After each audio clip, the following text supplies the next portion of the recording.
Hola a todos. Mi nombre es Guadalupe Hernández, pero todos me llaman Doña Lupe. Tengo 83 años y hoy quiero compartirles una historia que guardé en silencio durante muchas décadas. Antes de comenzar, les pido que den me gusta a este video, se suscriban al canal para más historias como la mía y me digan en los comentarios desde qué parte de México o del mundo están viendo esto. Me encantaría saberlo.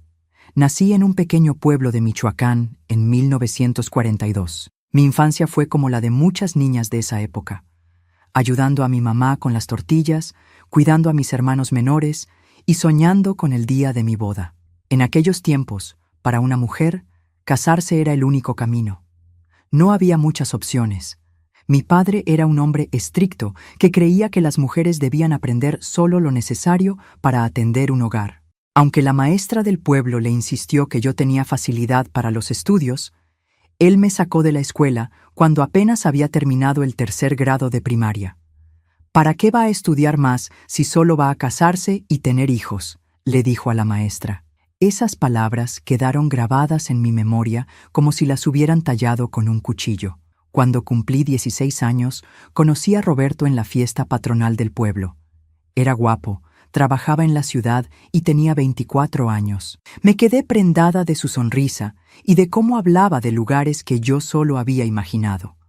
Mis padres estaban encantados porque venía de una familia decente y tenía un trabajo estable como mecánico en un taller de la ciudad. Después de un noviazgo de apenas 6 meses, nos casamos en la primavera de 1958. Los primeros meses fueron como un sueño. Roberto me trataba como a una reina. Me llevó a vivir a la ciudad de Morelia, a una pequeña casa que había alquilado cerca de su trabajo. Todo era nuevo para mí. Las calles pavimentadas, las tiendas grandes, los autobuses. Me sentía como una princesa de cuento que había sido rescatada de su vida sencilla en el pueblo. Pero el cuento comenzó a oscurecerse poco a poco. La primera vez que Roberto levantó la mano contra mí fue a los 8 meses de casados. Había preparado frijoles para la cena y se me pasaron un poco de cocción. Estaban más suaves de lo que a él le gustaban. «¿Ni siquiera esto puedes hacer bien?», me gritó, y luego me dio una bofetada que me hizo caer al suelo. Recuerdo que me quedé ahí, con la mejilla ardiendo, demasiado sorprendida para llorar. Esa noche, después de que se durmió, lloré en silencio en el baño. Me miré al espejo y me dije a mí misma, fue mi culpa. Debo ser más cuidadosa. En aquellos tiempos, nadie hablaba de estas cosas. Las mujeres de mi generación crecimos escuchando que debíamos aguantar lo que viniera en el matrimonio. El matrimonio es una cruz que hay que cargar, decía mi madre. Pronto descubrí que Roberto tenía 2 caras. Fuera de casa, era amable, trabajador, respetado. Dentro de casa, cualquier cosa podía desatar su furia. La comida, la limpieza, si yo hablaba con algún vecino, si gastaba demasiado en el mercado, o simplemente si había tenido un mal día en el trabajo. Las bofetadas se convirtieron en puñetazos, los puñetazos en patadas. En 1960 nació nuestro primer hijo, Miguel. Pensé que un bebé cambiaría a Roberto, que suavizaría su carácter. Durante un tiempo pareció funcionar. Se enorgullecía de su hijo, lo presumía con sus amigos, decía que sería un hombre de bien, pero la calma duró poco. El llanto del bebé por las noches irritaba a Roberto. «Calla a ese niño o lo callo yo», me amenazaba. Aprendí a anticipar sus cambios de humor. Cuando llegaba oliendo a alcohol, sabía que debía mantener a Miguel lo más silencioso posible. En 1962 nació Lourdes, nuestra primera hija, y 2 años después, en 1964, llegó Anita, la más pequeña. 3 hijos en 6 años. Con cada embarazo, Roberto se volvía más distante, más irritable. «Otro gasto más», se quejaba. Ya para entonces había perfeccionado el arte de golpearme donde las marcas no se vieran. En el estómago, en los muslos, en la espalda. Y también había perfeccionado el arte de manipularme. «¿A dónde irías sin mí? No sabes hacer nada. ¿Quién va a querer a una mujer con 3 hijos? Tu familia ni siquiera tiene espacio para ti. Eres afortunada de que yo te mantenga», me decía. Y yo le creía. Creía que no tenía escape, que mi destino era ese. Además, ¿Qué dirían en el pueblo? La vergüenza de un matrimonio fracasado pesaba más que los moretones. Aprendí a esconder las evidencias del abuso. Usaba maquillaje para cubrir los moretones en la cara, mangas largas incluso en verano, excusas para no ir a reuniones familiares cuando las marcas eran demasiado evidentes. Me caí en las escaleras. Me golpeé con la puerta del armario. Soy muy torpe últimamente. Mentiras que repetía tanto que casi me las creía yo misma. Los niños crecían en medio de este ambiente de tensión constante. Les enseñé a ser muy silenciosos cuando papá estaba en casa, a no pedirle cosas, a prácticamente desaparecer. Creían que así eran todos los padres, distantes, atemorizantes, impredecibles. Miguel, el mayor, comenzó a mostrar signos de rebeldía. A los 8 años ya se interponía entre su padre y yo cuando comenzaban las discusiones. «Déjala en paz», le gritaba con sus pequeños puños cerrados. Esto solo enfurecía más a Roberto. «¿Así es como le enseñas a respetarme? Poniendo a mi propio hijo en mi contra», me reclamaba después, y el castigo era siempre peor. Intenté buscar ayuda una vez. En 1965, después de una golpiza particularmente brutal que me dejó con una costilla fracturada, me armé de valor y fui a la policía. El oficial que me atendió escuchó mi historia con una expresión impasible. Cuando terminé, me miró fijamente y dijo: «Señora, estos son problemas de familia que deben resolverse en casa. Seguramente usted hizo algo para provocarlo. Vaya a casa y sea una buena esposa y verá cómo las cosas mejoran». Salí de allí sintiendo que me habían dado otra bofetada. El mensaje era claro: nadie me ayudaría. Mi sufrimiento era invisible para el mundo, o peor aún, no importaba. Para 1968, la situación había empeorado. Roberto había perdido su trabajo en el taller y ahora trabajaba esporádicamente. Bebía más que antes y el dinero escaseaba. Yo había comenzado a lavar ajeno y a hacer pequeñas costuras para vecinas, tratando de que no se enterara, porque no le gustaba que yo tuviera demasiada independencia. Ese dinero, que escondía en una lata de galletas vacía en la alacena, se convertiría más tarde en mi tabla de salvación. Una noche de julio de ese año, Roberto llegó más tarde que de costumbre, completamente ebrio. Los niños ya estaban dormidos. Me exigió que le sirviera la cena, pero cuando se la puse enfrente, la arrojó contra la pared diciendo que estaba fría. Lo que siguió fue la peor golpiza hasta ese momento. Mientras me pateaba en el suelo, gritaba que yo no servía para nada, que debería deshacerse de mí. Por primera vez, temí verdaderamente por mi vida. A la mañana siguiente, apenas podía moverme. Tenía el ojo izquierdo tan hinchado que no podía abrirlo, el labio partido y moretones por todo el cuerpo. Roberto se había ido temprano, como si nada hubiera pasado. Miguel, que ya tenía 10 años, me ayudó a levantarme. La mirada en sus ojos, cuando vio mi estado, me partió el alma. No era miedo, ni siquiera tristeza, era odio puro. «Va a matar a mi mamá», le dijo a sus hermanas mientras me ayudaba a sentarme. «Y luego nos va a matar a nosotros». Fue en ese momento, viendo el terror y la rabia en los ojos de mis hijos, cuando algo dentro de mí finalmente se quebró. No era solo mi vida la que estaba destruyendo, sino la de mis 3 hijos. Si permanecía en esa casa, había 2 posibilidades. O Roberto acabaría matándome, o Miguel, en su intento de protegerme, haría algo terrible y arruinaría su vida. Tomé la decisión esa misma mañana. Teníamos que irnos. No sabía cómo ni a dónde, pero tenía que sacar a mis hijos de esa casa. Lo que ocurrió después cambiaría nuestras vidas para siempre, pero eso es parte del siguiente capítulo de mi historia. ¿Les gustaría escuchar cómo logramos escapar y comenzar de nuevo? Déjenme saberlo en los comentarios. También me gustaría saber si alguna de ustedes ha pasado por algo similar o conoce a alguien que lo haya vivido. Recuerden dar me gusta y suscribirse para la segunda parte de esta historia. Gracias por escucharme con tanto respeto y atención. Durante los días que siguieron a aquella terrible golpiza, comencé a planear nuestra huida en secreto. Roberto había regresado a su rutina habitual, como si nada hubiera ocurrido.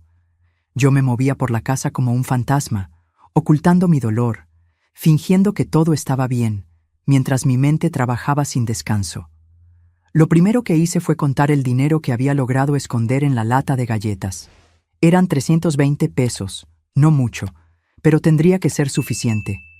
Sabía que necesitábamos alejarnos lo más posible, donde Roberto no pudiera encontrarnos. Pensé en mi prima Josefina, que vivía en la Ciudad de México. Hacía años que no hablábamos, pero recordaba que una vez me había dicho: si algún día necesitas ayuda, búscame.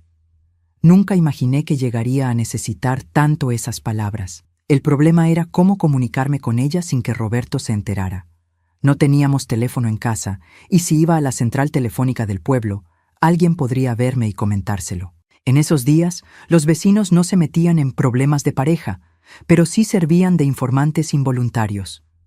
Vi a tu esposa llamando por teléfono a la capital, le dirían, y eso despertaría sus sospechas. Una tarde, mientras lavaba ropa en el patio, doña Carmen, una vecina anciana con la que apenas había cruzado palabras, se acercó a la cerca que separaba nuestras casas. «Niña», me dijo en voz baja, «he visto cómo te trata ese hombre. No es justo lo que te hace. Si necesitas ayuda, puedes contar conmigo». Me quedé paralizada con las manos en el agua jabonosa. Nunca nadie me había ofrecido ayuda abiertamente.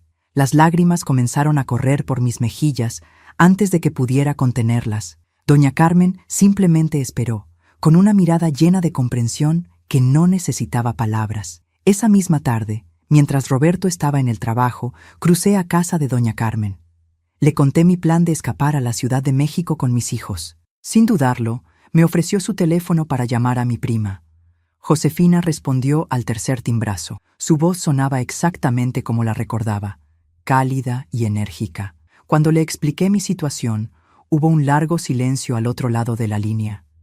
«Lupita», dijo finalmente, «ven a mi casa. Tengo una habitación pequeña donde pueden quedarse tú y los niños hasta que encuentres trabajo.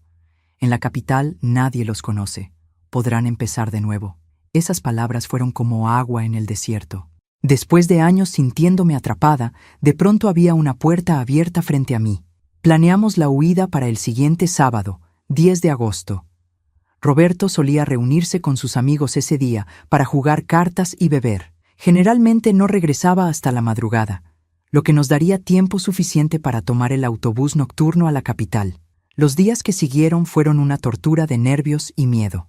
Cada vez que Roberto me miraba, temía que pudiera leer mis intenciones en mis ojos. Comencé a guardar algunas prendas de ropa de los niños y mías en una bolsa que escondía en casa de doña Carmen. También guardé allí nuestras actas de nacimiento y mi acta de matrimonio, documentos que necesitaríamos en nuestra nueva vida. Les expliqué a los niños que tendríamos que irnos de casa en secreto. Miguel, con sus 10 años, entendió inmediatamente y se convirtió en mi cómplice. Lourdes, de 6 años, estaba confundida pero emocionada por la idea de un viaje aventura, como decidí llamarlo para no asustarla. Anita, con apenas 4 años, era demasiado pequeña para comprender, pero prometió guardar el secreto porque mamá dice que es importante. El sábado llegó con una lentitud agobiante. Todo el día estuve tensa, esperando que algo saliera mal, que Roberto cambiara sus planes o que alguien nos delatara. Preparé su comida favorita para que no sospechara nada diferente. Mientras comíamos, hablé sobre cosas cotidianas, preguntándole sobre su trabajo, fingiendo interés en sus respuestas. Mis manos temblaban tanto que tuve que esconderlas bajo la mesa. A las 7 de la tarde, Roberto se arregló para salir con sus amigos. Antes de irse, me miró de forma extraña, como si notara algo diferente en mí. Mi corazón se detuvo por un instante.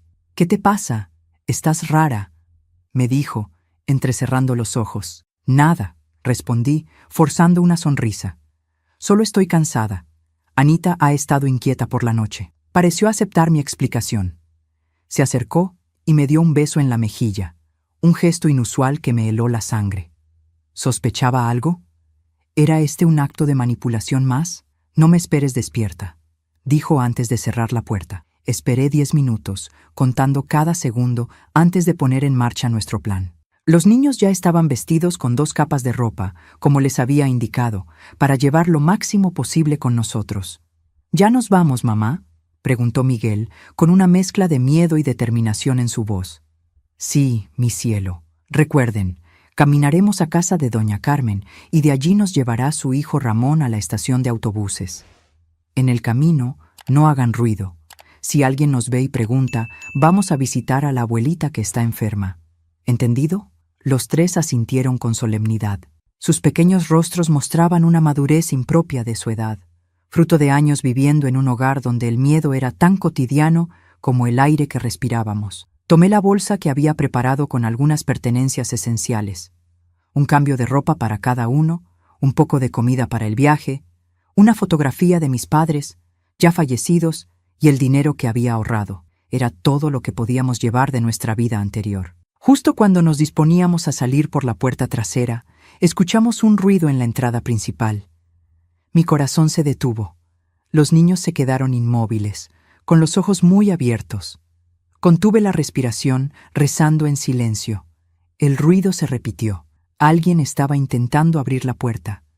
Roberto había regresado. «Escóndanse», susurré, empujando a los niños hacia el armario del dormitorio. «No hagan ruido, pase lo que pase». La puerta principal se abrió de golpe. Roberto entró tambaleándose, evidentemente ebrio. Sus ojos recorrieron la sala hasta encontrarme, de pie junto a la mesa, con el corazón latiendo tan fuerte que pensé que podría oírlo. «¿Qué haces despierta?», gruñó. «Te dije que no me esperaras». «Me quedé limpiando», respondí, intentando que mi voz sonara normal. Estaba a punto de acostarme. Se acercó, mirándome con suspicacia. Sus ojos se detuvieron en mis zapatos. Había olvidado quitármelos. Un error que podría costarnos todo. «¿Vas a salir?», preguntó, su voz volviéndose peligrosamente suave. «¿A dónde pensabas ir a estas horas, Guadalupe?»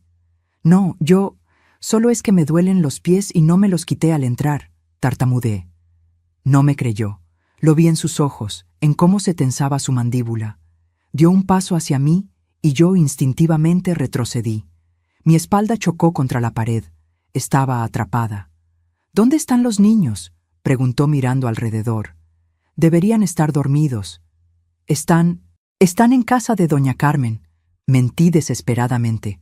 «La señora les invitó a ver televisión. Ya sabes que nosotros no tenemos y...». No terminé la frase. Su puño se estrelló contra mi rostro, haciéndome caer al suelo. El sabor metálico de la sangre inundó mi boca. Intenté levantarme, pero otro golpe me devolvió al suelo. «Mientes», rugió. «¿Pensabas abandonarme? ¿A mí que te he dado todo? ¿Qué te he sacado de la miseria de ese pueblo? Eres una desagradecida». Los golpes siguieron, uno tras otro. Traté de protegerme con los brazos, pero era inútil.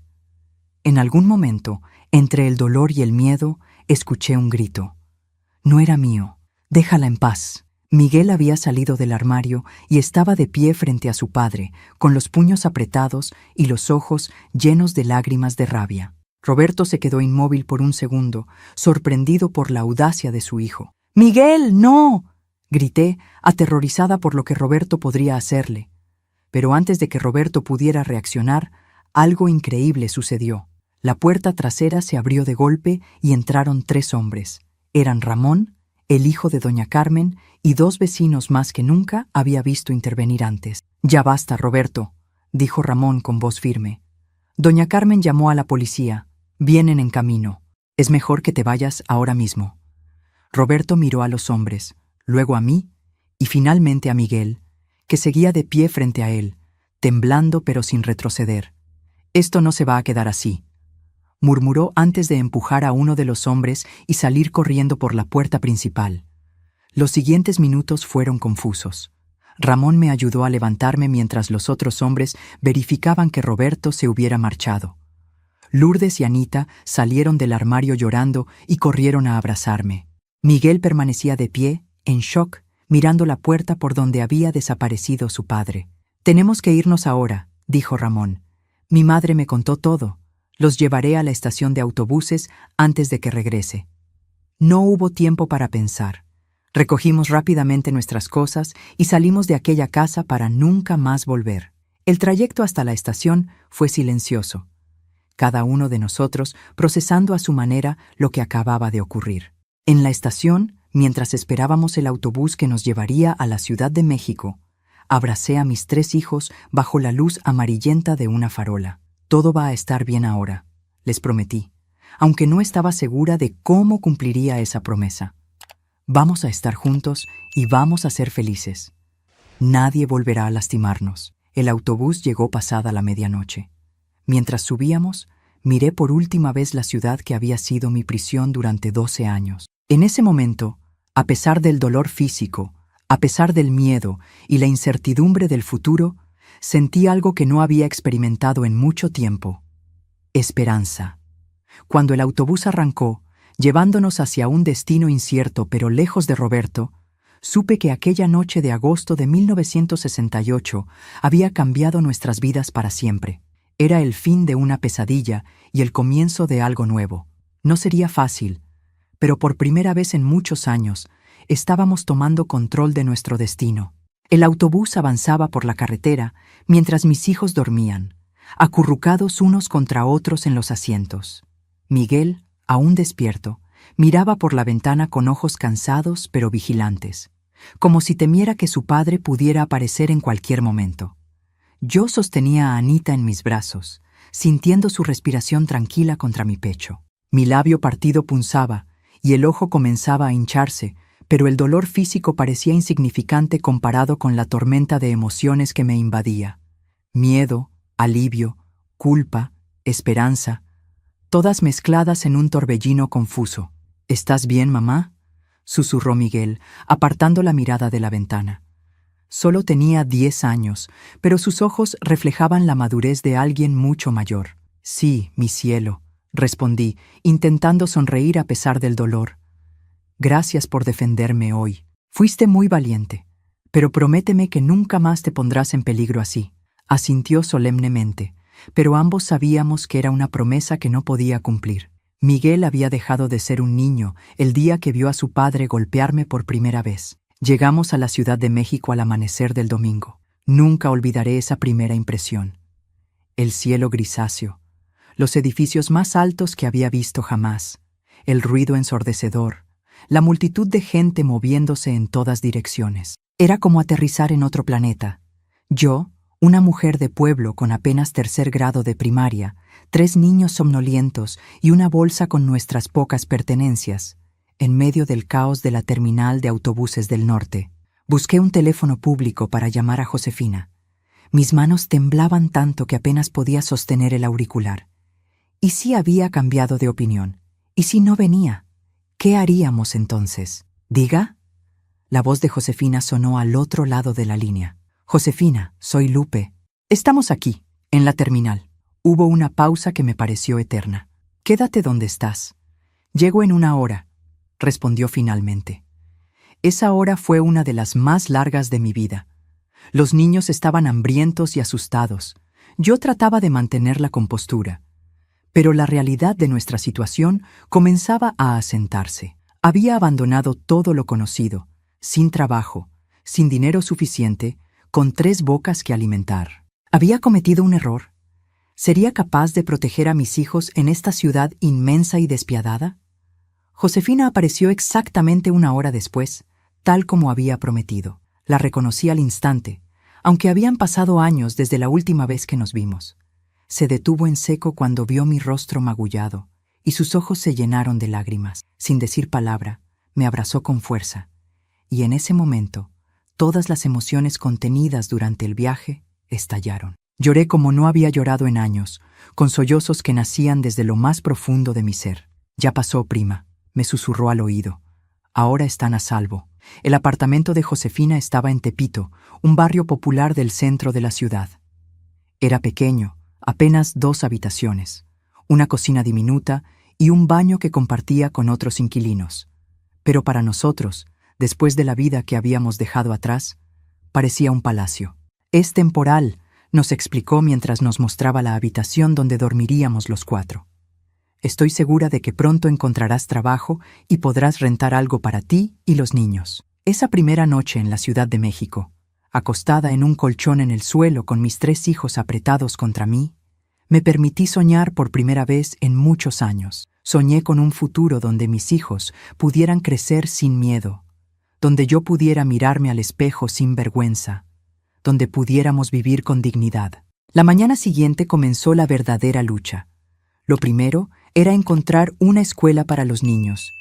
Miguel debía entrar a 5º grado y Lourdes a 1º.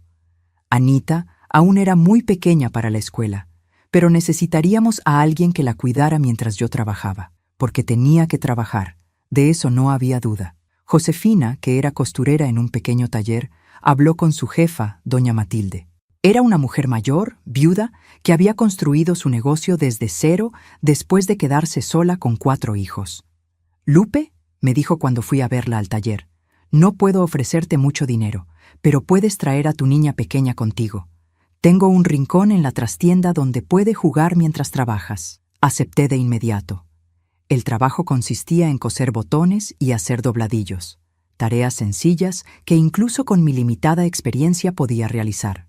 El sueldo era apenas suficiente para cubrir nuestras necesidades más básicas, pero era un comienzo. Los primeros meses fueron extremadamente difíciles. El dinero que había traído se agotó rápidamente. Vivíamos con lo mínimo: frijoles, arroz, ocasionalmente huevos o un poco de pollo los domingos. La ropa de los niños, ya usada cuando la trajimos, comenzó a quedarse pequeña. Miguel, siempre protector, nunca se quejaba, pero yo veía cómo sus pantalones se le acortaban mientras él crecía. Cada noche, después de acostar a los niños, me sentaba en la pequeña cocina con Josefina. Ella me enseñaba a mejorar mis habilidades de costura, a leer patrones, a manejar la máquina de coser. «Esto te ayudará a ganar más», me decía. «Con práctica, podrías incluso hacer vestidos completos». A pesar de las dificultades, había momentos de alegría. Los domingos íbamos al Zócalo, la plaza principal de la ciudad, donde los niños podían correr y jugar libremente. A veces, si había ahorrado lo suficiente, les compraba un helado o un dulce. Ver sus rostros iluminarse con estas pequeñas indulgencias me daba fuerzas para seguir adelante. Miguel y Lourdes se adaptaron sorprendentemente bien a su nueva escuela. Fueron los primeros en nuestra familia en aprender a leer y escribir correctamente. Cada noche, Miguel me leía fragmentos de sus libros de texto, y yo absorbía cada palabra como una esponja sedienta. A través de mis hijos, también yo estaba recibiendo la educación que me habían negado. El miedo a que Roberto nos encontrara nunca desapareció por completo. Durante meses, me sobresaltaba cada vez que veía a un hombre que se le parecía. Revisaba constantemente por la ventana, temiendo ver su silueta en la calle. Los niños también estaban alerta. Miguel desarrolló el hábito de comprobar 3 veces que la puerta estuviera bien cerrada antes de irse a dormir. Pero conforme pasaba el tiempo, este miedo fue cediendo gradualmente. La ciudad nos ofrecía el anonimato que necesitábamos. Éramos solo una familia más entre millones, invisibles en la multitud. A los 6 meses de nuestra llegada, doña Matilde me ofreció un puesto mejor en el taller. Ya no solo cosería botones, sino que aprendería a cortar telas y a coser prendas completas. El aumento de sueldo significaba que podríamos comenzar a buscar nuestro propio lugar para vivir, por modesto que fuera. Fue en esta época cuando conocimos a don Pedro, un anciano viudo que vivía en el mismo edificio que Josefina. Era carpintero jubilado y pasaba sus días tallando pequeñas figuras de madera que vendía en el mercado local. Se encariñó con mis hijos, especialmente con Miguel, a quien comenzó a enseñar su oficio. «Este muchacho tiene talento», me decía, mostrándome los avances de Miguel. «Tiene buen ojo y manos firmes». Don Pedro también nos habló de un cuarto que se alquilaba en un edificio cercano. Era pequeño, pero tendría una habitación para los niños y otra para mí. El baño seguiría siendo compartido, pero tendríamos nuestra propia cocina. El alquiler estaba dentro de lo que podía pagar con mi nuevo salario. A finales de 1969, casi un año después de nuestra huida, nos mudamos a nuestro primer hogar propio en la Ciudad de México. Era un espacio modesto, con paredes desconchadas y un suelo de cemento sin pulir, pero para nosotros era un palacio. Lo más importante, era nuestro, ganado con el sudor de mi frente, sin tener que agachar la cabeza o temer represalias. El día que recibí las llaves, sentí una emoción tan intensa que apenas podía hablar. Esa noche, después de que los niños se durmieron en su nueva habitación, me senté en el borde de mi cama y lloré. No eran lágrimas de tristeza, sino de alivio, de orgullo, de esperanza renovada. Lo logramos, susurré para mí misma. Dimos los primeros pasos, pero el camino hacia la verdadera libertad apenas comenzaba. Aún teníamos muchos desafíos por delante. La lucha diaria por sobrevivir en una ciudad implacable. La educación de mis hijos, mis propios demonios internos que me acechaban en la oscuridad. Y aunque no lo sabía entonces, Roberto aún no había desaparecido completamente de nuestras vidas. En los años siguientes, aprendería que la libertad no es solo la ausencia de opresión física, sino también la liberación del miedo, de la culpa, de las voces que te dicen que no vales nada. Ese viaje interior sería quizás el más difícil de todos. Nuestro pequeño apartamento en Tepito se convirtió en el escenario donde comenzamos a reconstruir nuestras vidas. Al principio, todo era nuevo y aterrador. Recuerdo las primeras semanas, despertando sobresaltada en medio de la noche, buscando a tientas a mis hijos, asegurándome de que seguían allí, de que estábamos a salvo, de que aquella libertad recién encontrada no era solo un sueño del que despertaría para encontrarme nuevamente atrapada. El año 1970 llegó con una promesa silenciosa de cambio.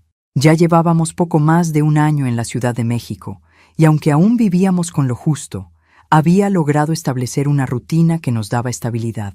Los niños iban a la escuela, yo trabajaba en el taller de doña Matilde, y poco a poco íbamos adaptándonos a nuestra nueva realidad. Fue en febrero de ese año cuando ocurrió algo que cambiaría el rumbo de nuestras vidas. Una tarde, mientras terminaba de coser un vestido particularmente complejo, doña Matilde se acercó a mi mesa de trabajo.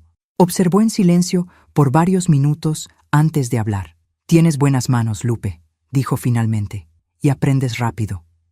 ¿Te gustaría aprender a diseñar?» La miré sorprendida.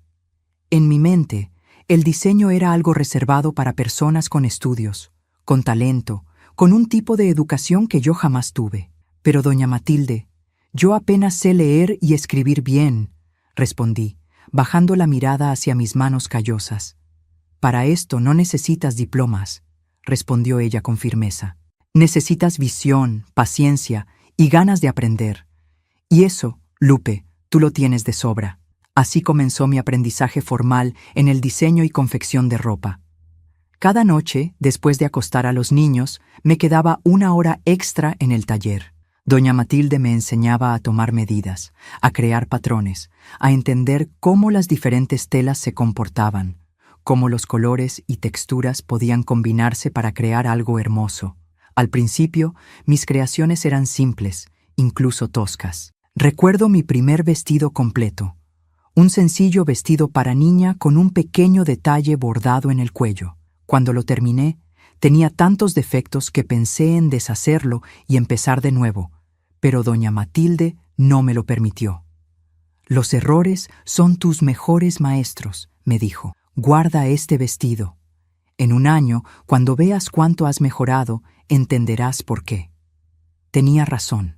Guardé aquel vestido en un cajón y se convirtió en mi punto de referencia, mi recordatorio de dónde había comenzado y cuánto camino había recorrido. Cada nueva prenda que creaba era un poco mejor que la anterior, cada puntada más segura, cada diseño más refinado. Para mediados de 1970, doña Matilde comenzó a asignarme trabajos más importantes. Ya no solo cosía, sino que también dialogaba con algunas clientas, tomaba sus medidas, sugería estilos y telas. El aumento en mi salario nos permitió mejorar nuestras condiciones de vida. Primero fueron pequeños lujos, carne en la mesa más de una vez por semana, zapatos nuevos para los niños cuando los necesitaban, no cuando ya era imposible reparar los viejos. Miguel, que ya tenía 12 años, seguía aprendiendo carpintería con don Pedro. El anciano se había convertido en una figura paterna para él, llenando un vacío que yo sola no podía completar. Juntos construyeron una mesa para nuestro apartamento, luego estantes, y finalmente una pequeña biblioteca donde comenzamos a coleccionar libros.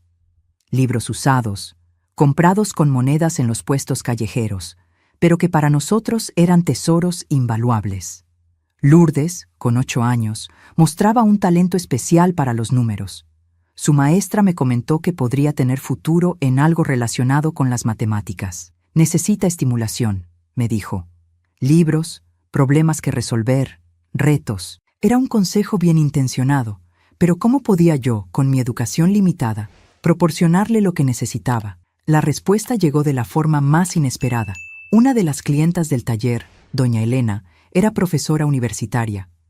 Un día, mientras le probaba un vestido para una conferencia importante, le comenté con orgullo sobre el talento de mi hija. ¿Sabes? Tengo muchos libros que mis hijos ya no usan, me dijo. Libros de matemáticas, ciencias, historia. Podrían serle útiles a tu pequeña. Al domingo siguiente, doña Elena apareció en nuestro apartamento con 2 cajas llenas de libros. No eran libros usados y gastados como los que comprábamos en los mercados. Eran libros en perfecto estado, con ilustraciones coloridas y explicaciones claras. Lourdes se abalanzó sobre ellos como si fueran el mayor tesoro del mundo. Y lo eran.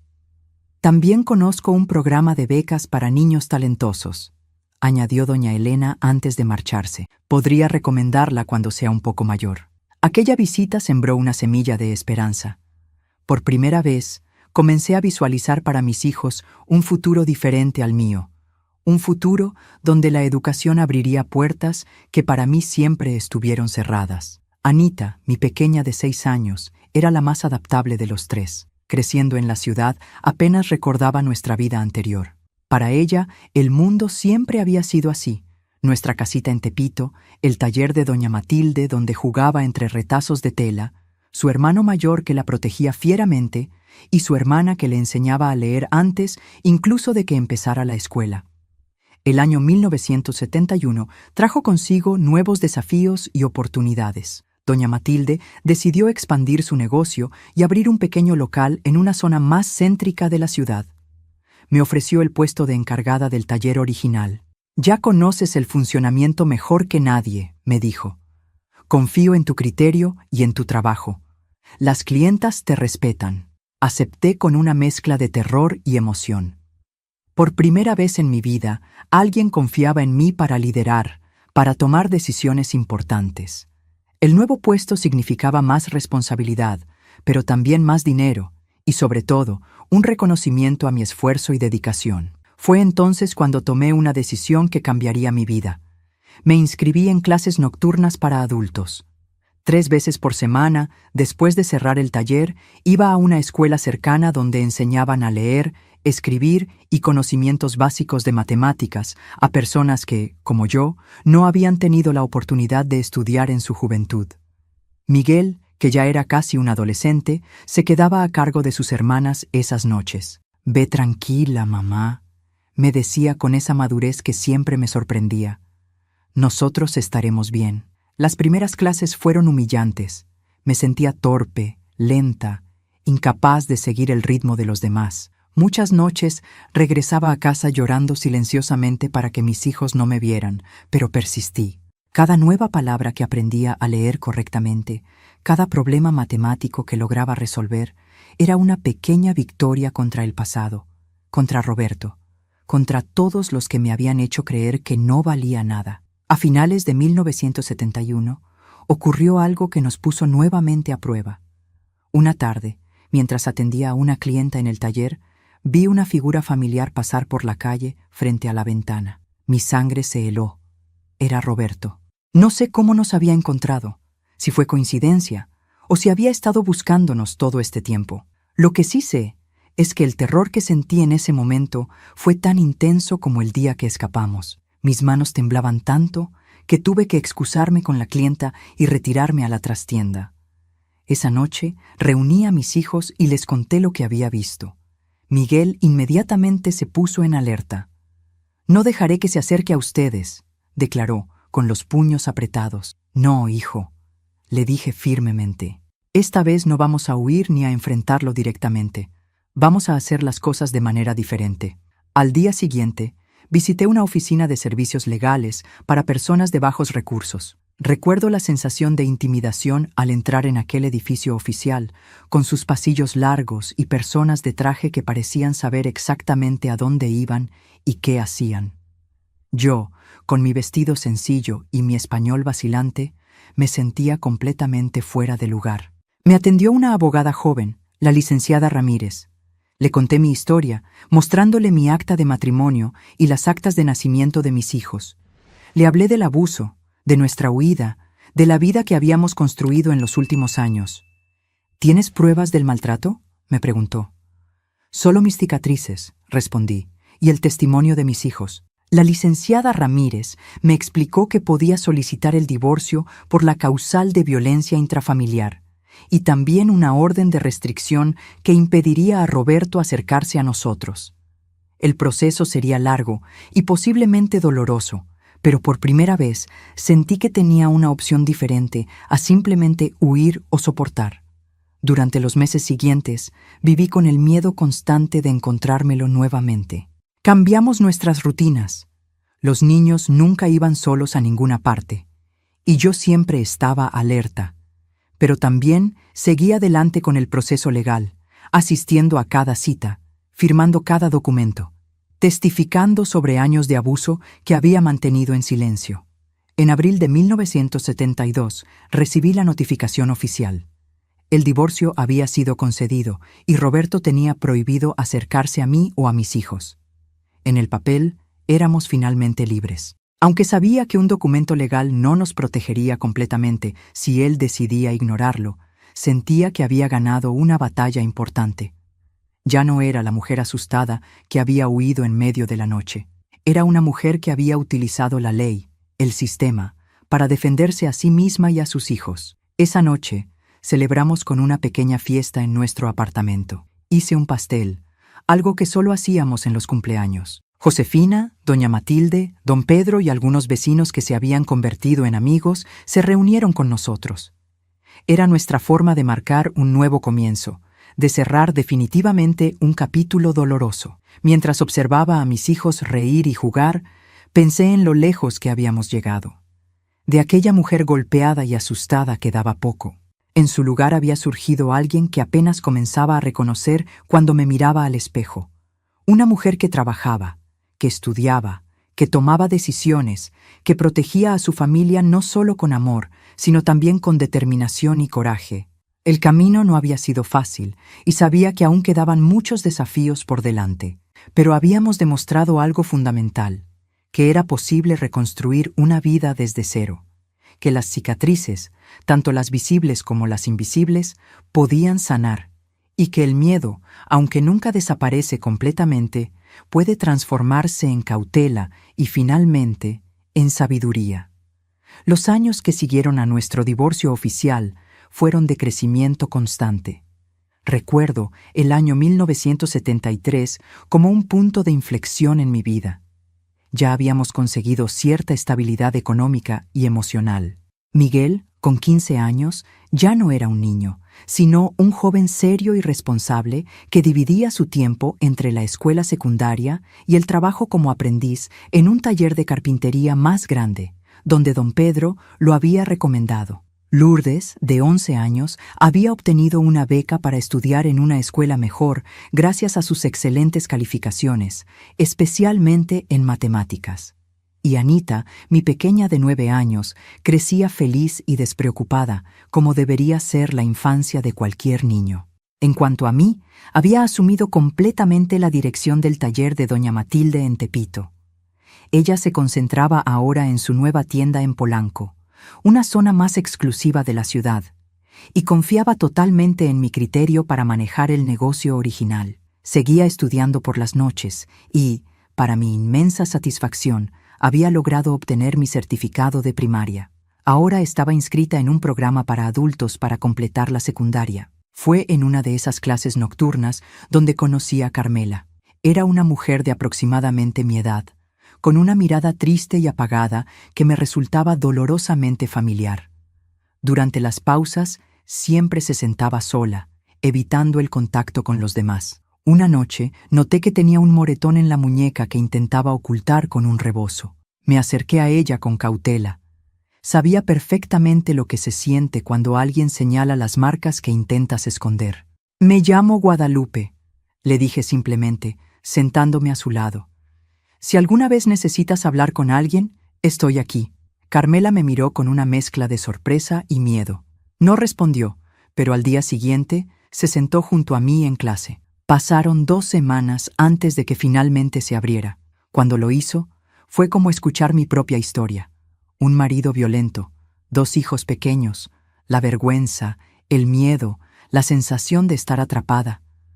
«No puedo irme», me dijo con lágrimas en los ojos. «No tengo a dónde ir, no tengo cómo mantener a mis hijos», las mismas palabras que yo había repetido una y otra vez durante años. «Te voy a contar algo», le dije, y le narré mi historia desde el principio. Le hablé de Roberto, de los golpes, del terror, de nuestra huida nocturna, de los primeros meses en la ciudad, de la lucha diaria. Le mostré las cicatrices, tanto las físicas como las emocionales, pero también le mostré lo que había conseguido: un trabajo, un hogar, mis hijos creciendo sanos y seguros. «No estoy diciendo que sea fácil», concluí, «pero es posible, y no tienes que hacerlo sola». Esa noche, algo cambió en mí. Por primera vez, vi mi experiencia no solo como una tragedia personal, sino como una herramienta que podía usar para ayudar a otras. Mi dolor, mi lucha, mi supervivencia, todo eso podía servir para tender un puente hacia mujeres que estaban atrapadas en el mismo infierno que yo había conocido. Carmela finalmente dejó a su marido 3 meses después. La ayudé a encontrar un pequeño cuarto, no lejos de nuestro apartamento, y le ofrecí trabajo en el taller. No tenía experiencia en costura, pero aprendió rápidamente los básicos. Lo más importante, estaba a salvo, y sus hijos también. Pronto, otras mujeres comenzaron a llegar, algunas remitidas por Carmela, otras por vecinas que conocían mi historia.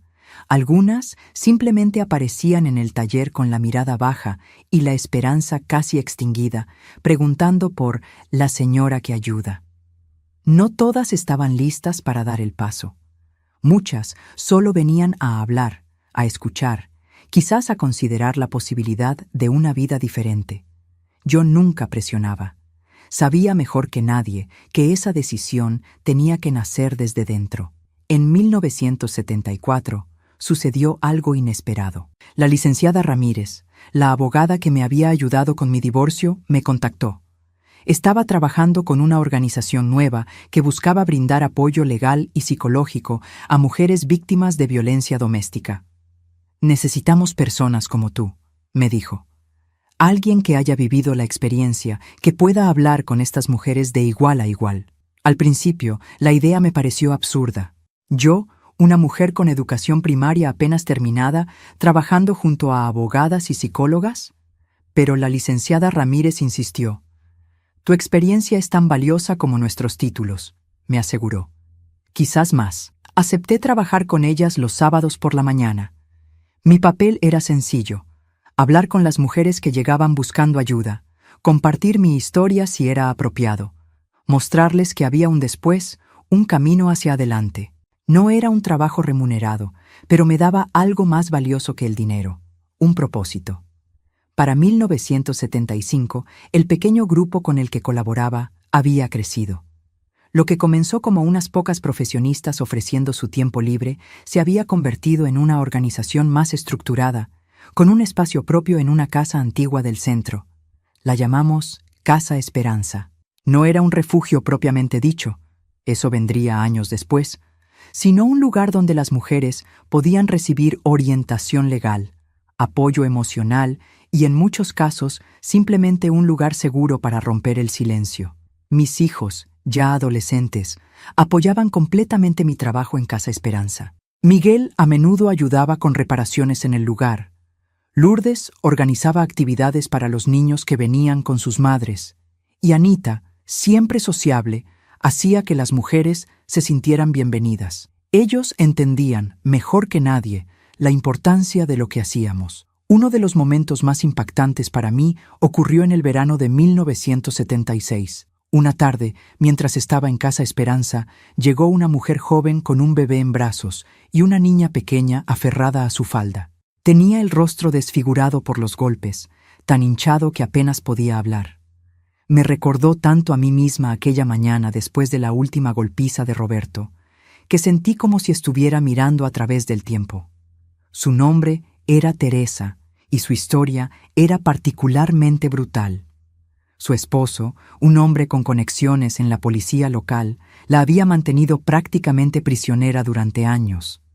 Había logrado escapar cuando él estaba en un viaje de trabajo, pero temía por su vida. «Va a encontrarme», repetía entre sollozos. «Siempre dice que si lo dejo, me matará». Esta vez no bastaba con consejos ni con mi historia de superación. Teresa necesitaba desaparecer, al menos temporalmente. No teníamos recursos para enviarla fuera de la ciudad, y los refugios para mujeres maltratadas aún no existían como tales en México. Sin pensarlo 2 veces, ofrecí mi propio hogar. «Puede quedarse con nosotros hasta que encontremos una solución mejor», le dije a la licenciada Ramírez. «Tenemos espacio, y mis hijos entenderán».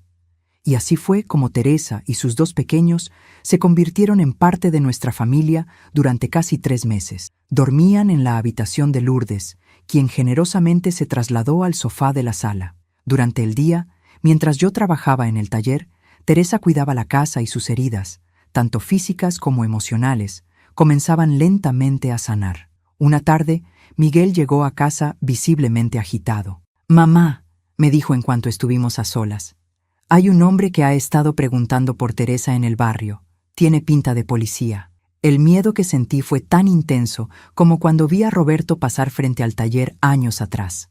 No podíamos permitir que Teresa cayera nuevamente en manos de su abusador, pero tampoco podíamos arriesgarnos a un enfrentamiento con un hombre que tenía conexiones con la ley.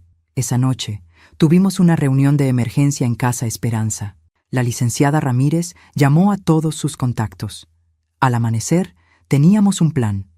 Teresa y sus hijos viajarían a Guadalajara, donde una organización similar a la nuestra los recibiría. Les proporcionamos documentos nuevos, ropa y dinero suficiente para empezar. La despedida fue desgarradora. En esos 3 meses nos habíamos encariñado profundamente con ella y sus pequeños. «Nunca olvidaré lo que has hecho por nosotros», me dijo Teresa antes de subir al autobús. «Algún día, cuando mis hijos estén seguros y yo sea fuerte como tú, ayudaré a otras mujeres. Te lo prometo». Este incidente nos hizo comprender la necesidad urgente de un sistema más organizado para proteger a mujeres en peligro inminente. A finales de 1976, iniciamos una campaña para recaudar fondos y establecer el primer refugio secreto para mujeres maltratadas en nuestra zona. Fue un esfuerzo titánico que involucró a abogadas, trabajadoras sociales, psicólogas y a mujeres como yo, sobrevivientes convertidas en activistas. El refugio finalmente abrió sus puertas en la primavera de 1977. Era una casa modesta en las afueras de la ciudad, con capacidad para albergar a 6 familias. Las reglas eran estrictas para garantizar la seguridad. Ubicación secreta, prohibido compartir la dirección, teléfono disponible solo para emergencias. Pero por primera vez, teníamos un lugar donde las mujeres en situación de peligro extremo podían estar verdaderamente a salvo mientras reconstruían sus vidas. Para entonces, mi vida personal también había experimentado cambios significativos. Miguel, con 19 años, había terminado la preparatoria y trabajaba tiempo completo como carpintero, aportando a la economía familiar. Lourdes, de 15, seguía destacándose académicamente y hablaba de estudiar contabilidad en la universidad. Anita, con 13 años, mostraba un interés especial por la costura y el diseño, pasando horas conmigo en el taller aprendiendo el oficio. Yo misma había completado finalmente mi educación secundaria, un logro que celebramos con una pequeña fiesta en casa. Recuerdo mirar mi certificado con una mezcla de orgullo e incredulidad. Para una mujer que había sido sacada de la escuela en 3er grado porque las mujeres solo necesitan aprender a cocinar y limpiar, aquel papel representaba mucho más que conocimientos académicos. Era la prueba tangible de mi transformación. El trabajo en Casa Esperanza se había convertido en una parte fundamental de mi identidad. Ya no era solo un voluntariado ocasional. Dedicaba todos mis sábados y 2 tardes por semana a atender a mujeres que llegaban buscando ayuda. También había comenzado a dar charlas en escuelas y centros comunitarios sobre la violencia doméstica, compartiendo mi historia para que otras mujeres reconocieran las señales de abuso y supieran que existían alternativas. A finales de 1978 recibí una carta que cambiaría nuevamente el rumbo de mi vida. Era de Teresa, la mujer que habíamos ayudado a escapar a Guadalajara. Nos contaba que ella y sus hijos estaban bien, que había encontrado trabajo como secretaria en una escuela y que estaba estudiando por las noches. Nunca olvidé mi promesa, escribía. He comenzado a trabajar con un grupo de mujeres aquí. Les hablo de ti, de cómo me salvaste la vida. Te hemos puesto de ejemplo. Ahora estamos tratando de abrir nuestro propio refugio. Esa carta me hizo comprender el verdadero alcance de lo que estábamos haciendo. No se trataba solo de las mujeres que ayudábamos directamente, sino del efecto multiplicador que cada historia de supervivencia generaba. Cada mujer que lograba escapar de una relación abusiva y reconstruir su vida se convertía potencialmente en un faro de esperanza para otras. Fue entonces cuando tomé una decisión importante. Dejaría la dirección del taller para dedicarme completamente a Casa Esperanza. Doña Matilde, lejos de molestarse, me apoyó incondicionalmente. Has encontrado tu verdadera vocación, me dijo.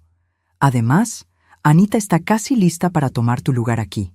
Y así, a los 36 años, comencé lo que consideraría mi segunda vida.